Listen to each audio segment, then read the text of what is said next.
My name is Eileen Chang, and I'm actually a patient safety coordinator in the healthcare system. This is a story about my son Danielle and his journey through the healthcare system. He wanted to ensure that he was able to enjoy life as much as he could. He was always a team player. So for example, when he played soccer, he won the best sportsmanship award probably 4 or 5 times. By the 3rd time, I went to the referee and I said, "Excuse me, but I think you need to give it to someone else. Are you sure it's him?" And they said yes. And the reason being is if someone fell in the field or someone looked upset because a goal was scored against the team, he would go up and console that person. So that's the kind of person he was. In high school, Danielle went on a camping trip as part of a school outing, and it was in the fall, in October. And at Christmas, he would say, "Mommy, I don't feel well." And he kept on talking about his GI tract, something wasn't right. We went to see the pediatrician, and we would talk about the symptoms. It's your hormones. You're going into the teen years. That's why you're feeling that way. Many weeks after him experiencing his nausea, I received a letter from the city where I live, in Toronto, saying, "Where did you get the drinking water?" So Algonquin Park is in Northern Ontario, and when they went on the camping trip, they had to treat the water. So there's the treated water and the untreated water.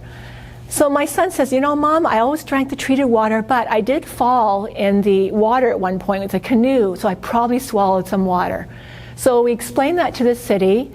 The physician, of course, his physician prescribed the appropriate antibiotics, and it was called Giardia lamblia, and it's a water parasite. So I'm beginning with that story because that, when I later learned, probably compromised his system. He was about to go to university, away from home. He said, "Mom, I can't make it to even class without sleeping in my friend's dorm room." I go, "Pardon?" So then he started talking about symptoms like having a sore throat, swollen glands, and feeling really feverish. So because my sister lived not too far from the campus, I said, "You know what, why don't you just call your aunt, buy a thermometer from the local drugstore, and have her look at the readings with you." He knew that he had to rest, and he was able to get through the year. However, he always felt sick. He had then a plan, and he had a girlfriend at the time who said she wanted to go to volunteer at an orphanage. And they were going to Peru. So you can imagine me as a mother, you're going to Peru, and that is really far.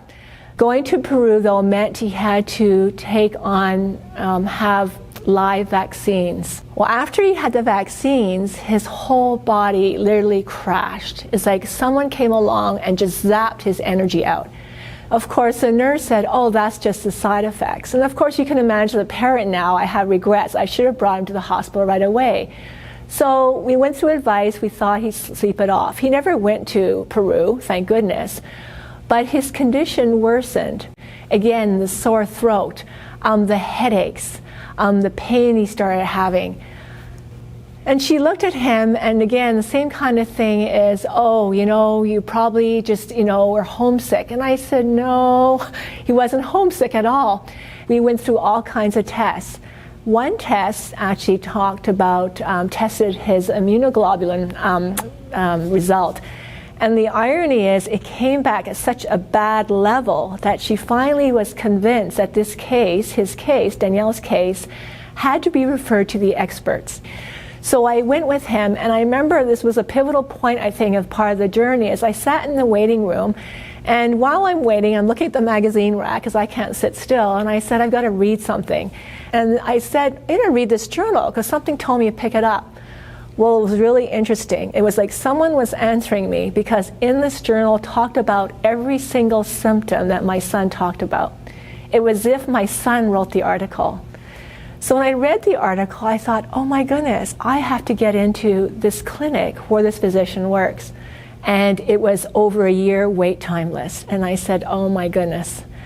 So Danielle, once he was able to be accepted as a patient into the environmental clinic, he was diagnosed as having myalgic encephalomyelitis.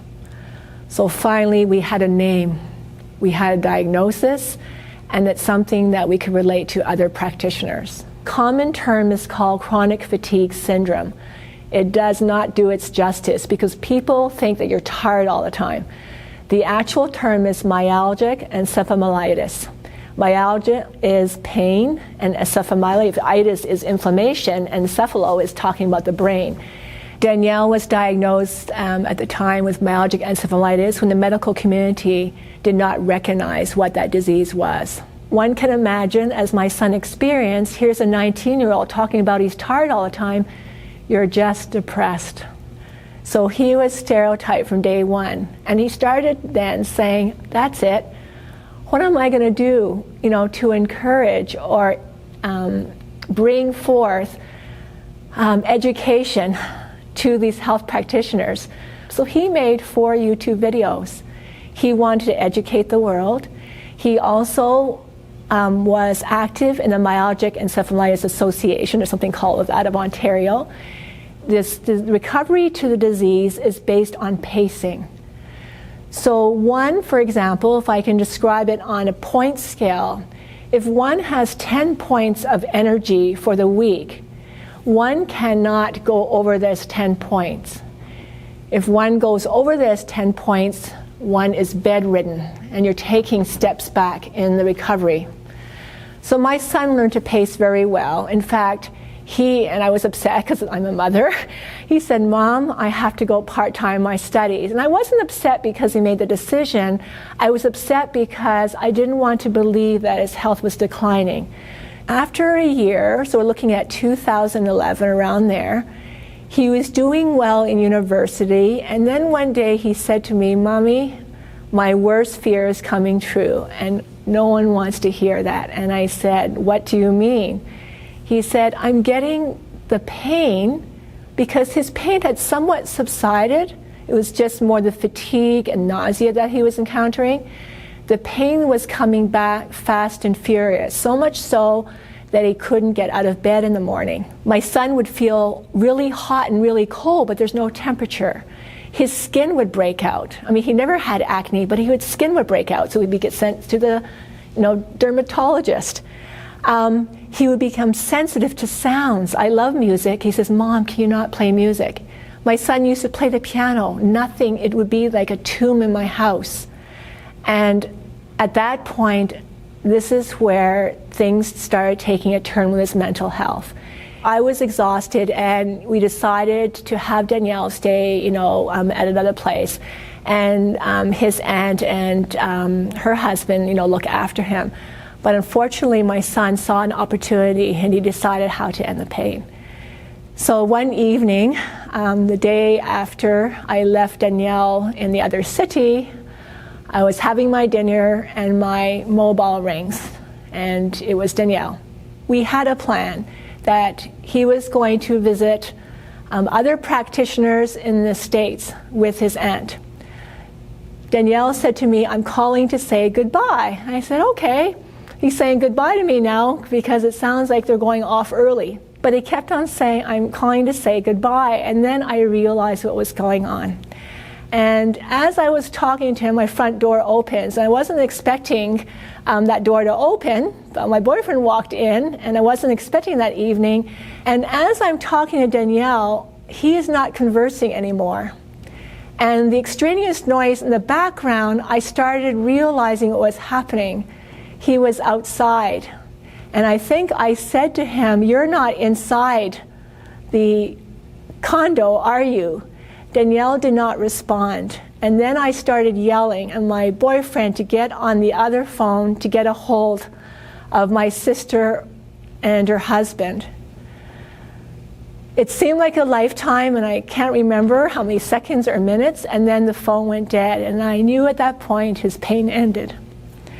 This is why I would never wish this on anyone else, to make sure that as the journey through the healthcare system is there for each one of us, that we can at least reduce that suffering and provide the quality experience that any patient should go through.